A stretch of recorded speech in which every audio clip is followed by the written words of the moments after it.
idea if I'm getting a good angle of it, but Happy New Year. Hey guys, welcome to my channel. Today I'm going to show you guys my updated soft glam look.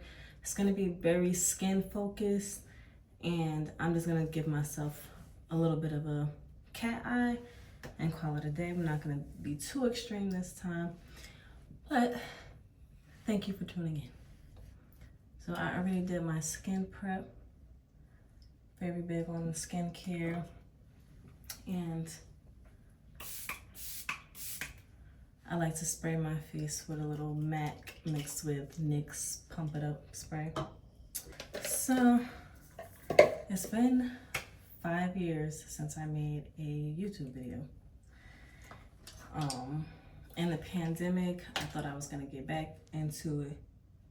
Shoot, and college was where I originally started my YouTube channel. So it's been about 10 years, maybe a little over 10 years since I've been on YouTube.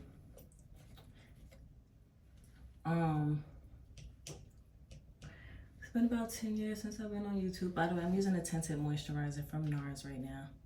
It's also a sunscreen or whatever, even though I'm going out at nighttime.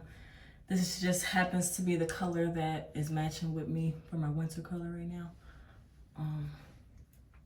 But I haven't made a YouTube video in 5 years.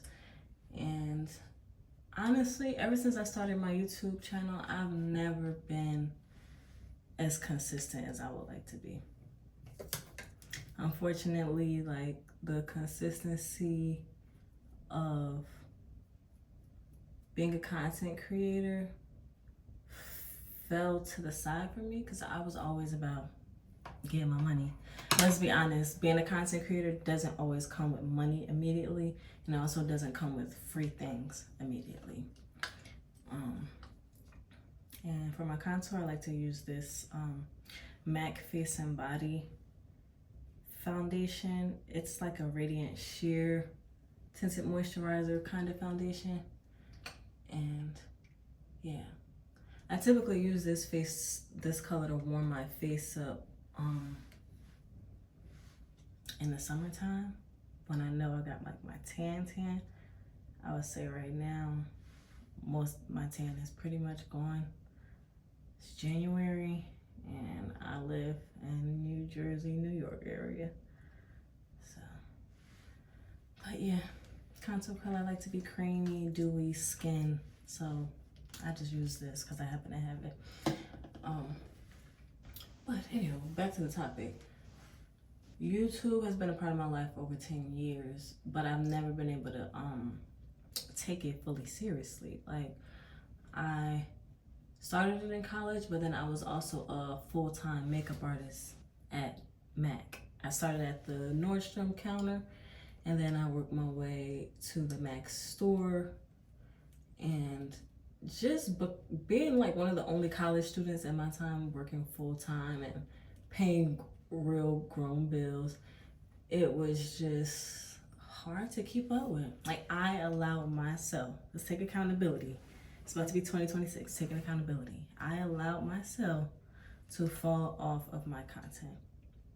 And every time I got back on, my excuse to fall off was always because I was working on a project, working on a gig. I either landed a job, whether it was for MAC or my other jobs that I've done after being a makeup artist, which is producing television, which I love to do, producing TV and podcasts. I love it. So anywho, I had to hone in on those crafts and actually become good at them. I can finally say that I'm confident that I'm a great producer. I'm confident that I'm also a great makeup artist and hairstylist. So just being able to learn all those crafts and do well at them offline, I feel like now I'm finally prepared to do it online consistently. Like, I told my friends, the one thing that we have not tried to do is be consistent online. And me and my friends, my group of friends are very, very talented women. Very talented, and men as well. I have some men in my life that are amazing. But we have some amazing talents, from creatives, from casting, from creative directing to just everything. Film, production, audio engineering. Like, I know people from all walks of life, especially on the creative side. And a lot of us, we get so stuck in the I'm creating for someone else vibes. Like, I got booked to create this for someone else, that we put our own personal projects to the side. So basically, I'm vowing to myself to stay consistent with the YouTube, TikTok, and Instagram, all of my socials. Because one, I also just started a podcast, Beauty Heals Podcast. You can also find it here on this YouTube channel. But basically, I want to be consistent, as consistent as I've ever been in my life. Okay, like ever. I've always posted online. I've always had these platforms, but I've never been as consistent as I've started being, and I plan to continue to be. Now, I'm finally in a place where I'm organized enough to say, okay, Shaleah, you're working this job, or you're working for this company and creating for this company. Now I'm able to create for myself, but I have to do it at maybe twice a week now. Or maybe I need to schedule every Sunday so that when I'm busy working on all these projects, I still have content coming out. So I've been recording all these years, by the way. 5 years of content, honey. It's all there, but I just haven't shared it. And now I'm in the space to share. So much has happened in the last 5 years, between losing multiple family members, including my mom.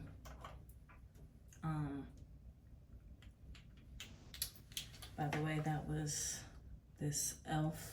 Camo Liquid Blush. One of my new favorites. And I like to set it with Juvias Place, but we'll get there. And Tarte still got me in a chokehold too. But yeah, I lost my mom last year, and it was a big eye-opener for me. It was an eye-opener for me in the sense of like learning who really rocks with me and who doesn't.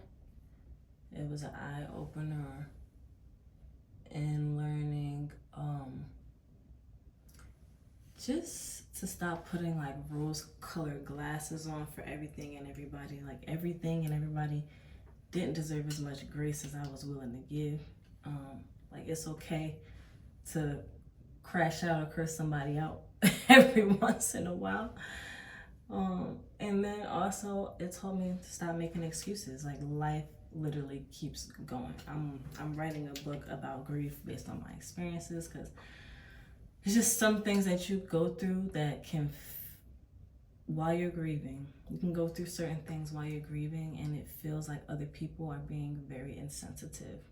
I just had this conversation with one of my hair clients the other day. Yes, I do hair on the side, and no, I'm not taking new clients. But she also lost her mom, and she was just venting to me about how insensitive people were during that time. And when I tell you, I can relate to it so much. And like, when you are a strong person like me, who always shows up, who's always gonna put a face on and pull up and act like everything's okay, people empathize with you less. And it's so heartbreaking. It's like, they just know you're gonna get through it. Like, so it's no need to check in. There's no need to be extra compassionate with them. I don't know. It's just something about people who keep it together that the empathy from others lacks. So I learned that, like, life keeps going, and if we keep making excuses for every reason, like, oh, my mom died, I can't make a video. Oh, my mom died, I can't do this, I can't do that. Like, honestly, it could be everything. Every trauma or every life experience can be an excuse not to do something. So I had to learn to stop making excuses and get out of my own way. Like, get out of my way.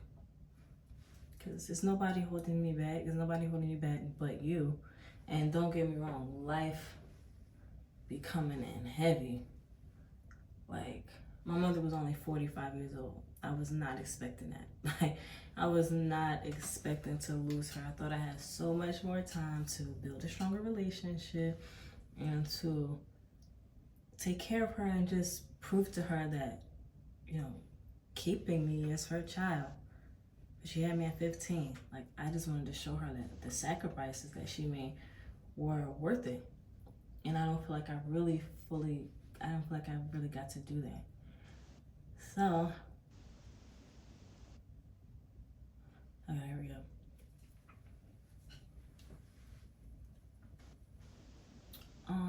I don't feel like I really got to do that. So, I just realized that you gotta keep going. Like, I'm the type of person that's full of ideas, full of goals, full of ambitions and things to do.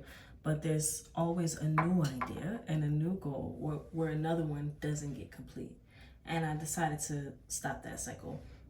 It's funny, one of my little sisters, she's my cousin / sister, she said something to me and it hurt my feelings so bad. It was like she didn't even, I don't think she intentionally did it, but at the same time, I don't know, she's a little witty, so she could have said it on purpose. But she said, you always have an unfinished project. We were talking about my hair, by the way. Like, I do my own box braids, and I do this thing sometimes where I don't finish the middle of my head because no one can tell anyway. I'll put it in a ponytail and keep it going. And she'll be like, you finished your hair? And I was like, no. And so she was like, you always have an unfinished project. And that, like, kind of rocked me a little bit. Like, ooh, I'm supposed to be her role model. She's supposed to look up to me. And I can't even finish the things I said I was going to finish for me. So how am I, like, as much as I've accomplished so many things, and I do believe I'm a great role model for all my siblings, I still didn't accomplish a lot of things. And for myself, to be specific, things for myself. And that stuck with me. So, little sis, if you watch this, just know you inspired me when you told me that I always have unfinished projects. So now, before the year ended, I've already launched my podcast with 4 more episodes already shot and ready to go.